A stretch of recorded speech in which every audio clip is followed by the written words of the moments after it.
teman-teman, apa kabarnya?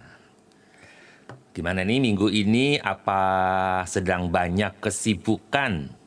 Oke ya, pasti kita punya banyak list pekerjaan yang harus kita kerjakan. Namun, pernahkah kita merasa bahwa kok hidup ini hanya sekedar mengerjakan tugas demi tugas?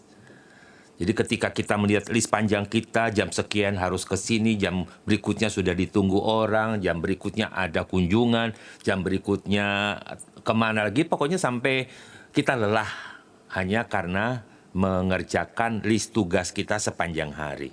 Ya, dan kok hidup seperti ditarik ke sana, seperti setrika, ya sana sini, tidak berhenti-berhenti, dan banyak sekali yang harus kita kerjakan. Dan yang pasti semua kita sama adalah kok cepet ya, kok mepet ya, kok tahu-tahu sudah jam sekian. Nah, saya mau cerita ini ya, ada sebuah cerita, ini bukan khotbah bukan, tetapi OOTD, obrolan tentang Tuhan dari daily life kita.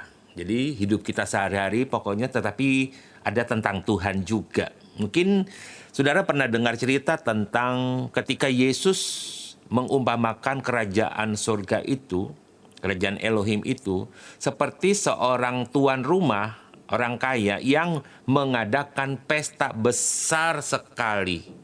Nah, singkat ceritanya begini.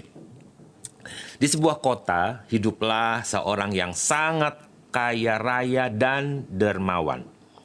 Ia memutuskan untuk mengadakan pesta besar yang belum pernah ada tandingannya. Belum pernah ada, gitu ya.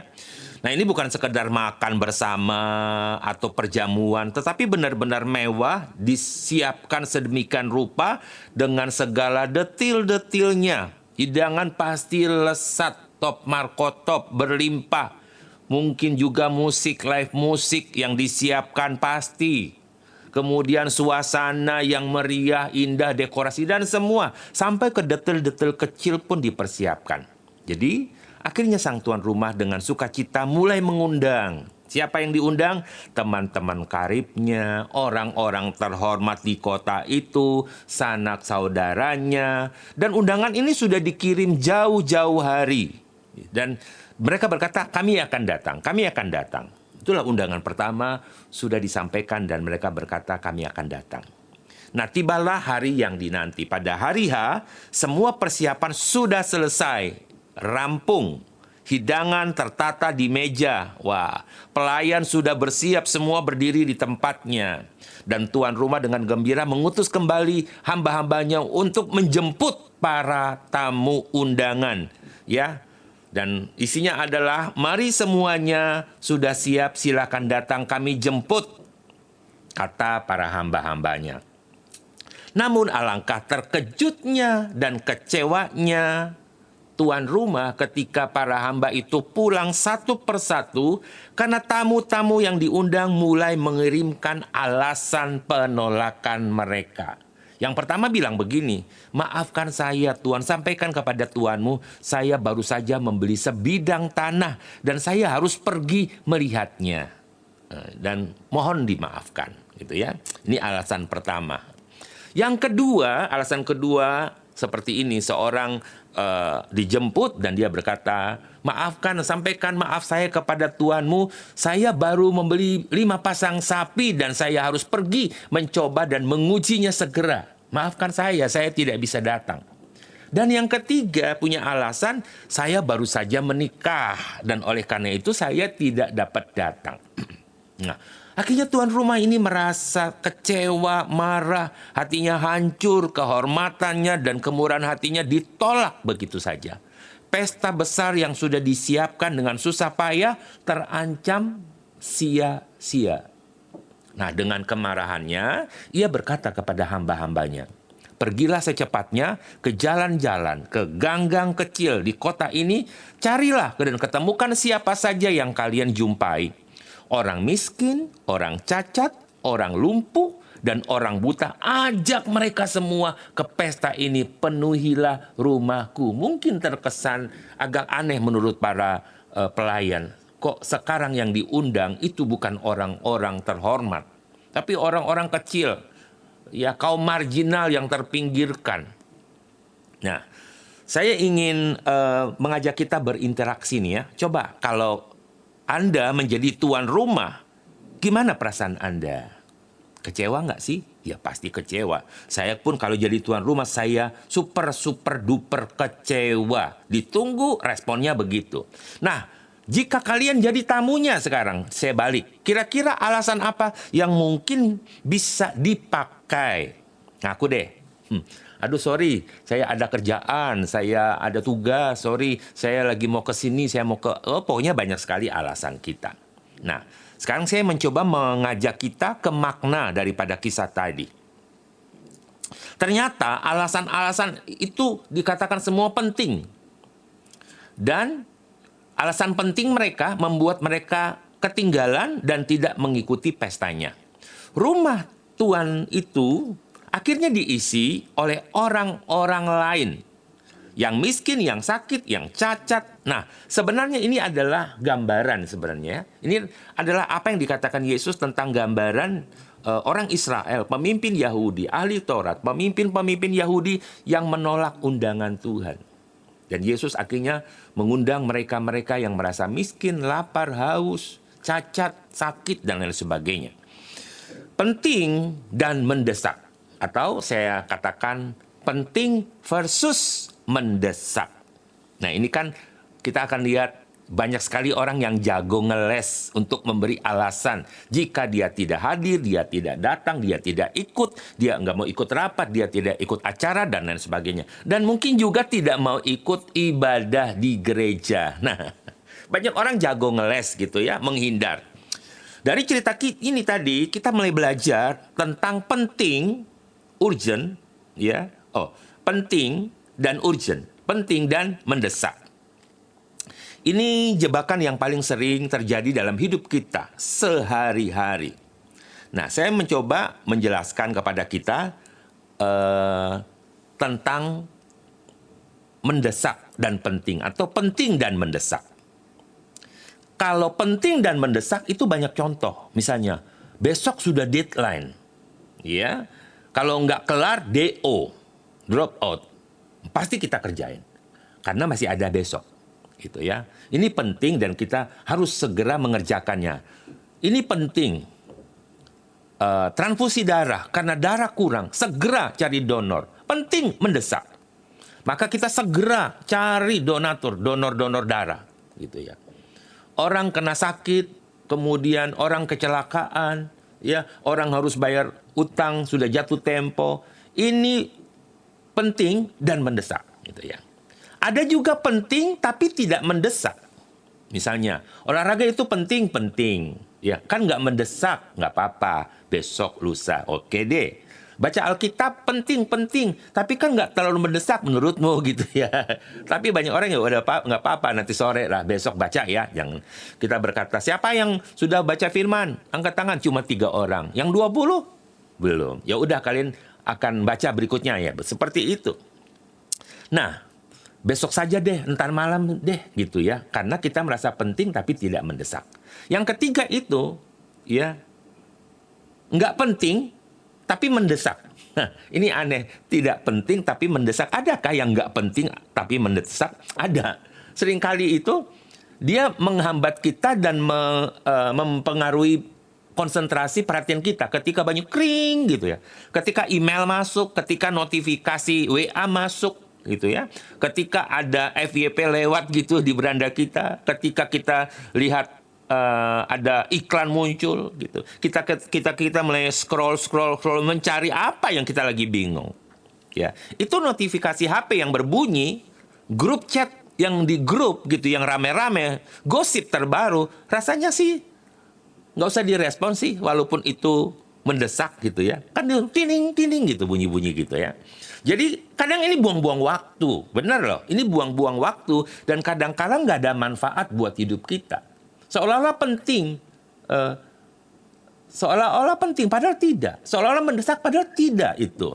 Nah, jujur, mana yang kita sering kali ada di situ? Ya, apa mendesak dan penting, penting nggak mendesak, atau nggak penting tetapi mendesak. Nah, saya ingin menghubungkan perumpamaan kisah yang Yesus ceritakan ini tentang satu hal yang menurut kalian penting, tapi seringkali ditunda karena tidak mendesak. Nah, tamu-tamu itu tadi beralasan beli tanah, beli sapi, baru menikah, seolah-olah mereka berkata itu penting dan mendesak. Padahal dibandingkan dengan pesta tuan rumah itu bukan penting tapi sudah mendesak. Tapi mereka menganggap tidak penting. Nah, apakah menurut saudara mendesak itu pasti penting? Nah, ini sekali lagi. Apakah menurutmu mendesak itu artinya penting? Rupanya tidak selalu. Berarti penting tidak sama dengan mendesak. Tidak selalu sama. Dan inilah justru poin krusial, paling penting yang ingin saya tekankan dalam pembahasan tentang prioritas seperti yang kita pelajari dari perumpamaan undangan pesta. Meskipun dalam banyak kasus nih ya, sekali lagi ya, terlihatnya mendesak dan terlihat penting, ya. Namun tidak semua itu mendesak. Tidak semua, maksud saya tidak semua itu yang mendesak itu penting. Tapi justrulah di sini banyak orang terjebak, ya. Tidak semua mendesak itu penting dan banyak orang terjebak di situ. Mari kita coba bahas kenapa mendesak belum tentu penting. Mendesak atau urgent membutuhkan perhatian segera, ada tekanan waktu, konsekuensi langsung jika tidak dilakukan sekarang. Itu urgent, mendesak. Kalau penting, important, berkontribusi pada sebuah tujuan jangka panjang. Ya, ada nilai-nilai inti, ada misi hidup tujuan itu, dan ini akan membawa kita kepada sebuah hasil. Ya, jadi mari kita lihat banyak hal yang kita bisa rasakan mendesak sebenarnya hanya mendesak di mata kita, tetapi karena tekanan luar, nah sebenarnya tidak penting karena ditekan oleh pihak luar, keadaan, akhirnya kita menganggap itu penting. Sekali lagi ya, jangan dipengaruhi oleh notifikasi-notifikasi yang masuk ke email, yang masuk. Tidak semua itu penting, tidak semua mendesak. Demikian pula dengan ada telepon ring, bunyi notifikasi, ada telepon masuk. Lihatin siapa yang telepon. Oh, nggak perlu, ini hoax, ini penipu, ini tidak penting, udah nggak usah diangkat. Ya, seolah-olah mendesak sekali. Kadang-kadang ada sebuah jebakan. Ayo Anda klik ini. Ini dari ini. Kalau kita klik, kita masuk jebakan. Berarti kadang-kadang yang mendesak itu tidak penting. Ya, permintaan bantuan dadakan dari teman kadang-kadang begitu. Oh, pinjam duit dong, tolong saya dong. Saya mau bayar kontrak, ini nggak ada duit, gitu-gitu ya. Seolah itu mendesak sekali. Tapi apakah itu menjadi prioritas kita? Membantu boleh. Tapi kadangkala kita bisa tertipu dengan seolah-olah dia terdesak. Ada sebuah drama. Jadi, ya, bisa tidak, bisa ya, jadi penting dan mendesak. Jadi dalam perumpamaan pesta tadi, para tamu merasa beli tanah, mencoba sapi, pernikahan yang sudah dia lakukan. Dia sudah menikah sih sebenarnya, terus apalagi targetnya? Dibandingkan kehormatan, kebahagiaan yang ditawarkan tuan rumah, melambangkan Tuhan sedang mengundang kita. Dan jangan anggap itu tidak penting.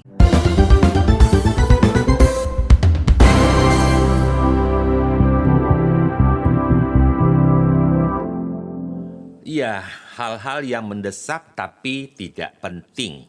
Seringkali terjadi distraksi, gangguan yang besar yang merampas waktu dan energi kita. Jadi kita ini merasa sibuk, ya, ngerjain banyak, padahal ya nggak produktif. Jadi terlalu sibuk kayak sedang memadamkan banyak api gitu ya. Atau menanggapi hal-hal yang tidak membawa dampak berarti. Nah ini kita seperti itu, kepo benar gitu ya. Ngurusin yang kepo-kepo gitu ya. Kayak di yang sekarang terjadi, ngurusin ijazah lah, kepo lah, urusin dicetak di mana lah, di pramuka lah, urusin, waduh terlalu kepo. Itu remeh-remeh, terlalu diurusin dan membuang energi banyak sekali. Jadi ini distraksi yang berkedok urgensi. Terus Jadi kalau kita mulai bereaksi terhadap itu, kita juga akhirnya ikut-ikutan. Apa konsekuensi jangka panjangnya? Nah, jika kita terus-menerus nih sekali lagi ya, jika kita itu terus-menerus fokus pada yang mendesak tapi tidak penting, kita akan mengabaikan hal-hal yang penting tapi tidak mendesak. Nah, kebalikan gitu ya. Contoh, kesehatan itu penting, betul. Tapi kan kita berkata tidak mendesak karena aku sehat. Ya, betul saat ini kita sehat, tetapi akan jadi mendesak ketika engkau sakit gara-gara penting engkau tidak perhatikan. Hubungan dengan keluarga itu penting, setuju. Ya, memang tidak mendesak. Boleh nanti ditelepon, nanti sore, bulan depan, masih bisa dikunjungi. Iya, tetapi akan jadi mendesak, ya. Akan jadi mendesak sampai terjadi sebuah konflik. Jadi sebelum ada konflik, ya hubungan harus baik dibuatkan baik.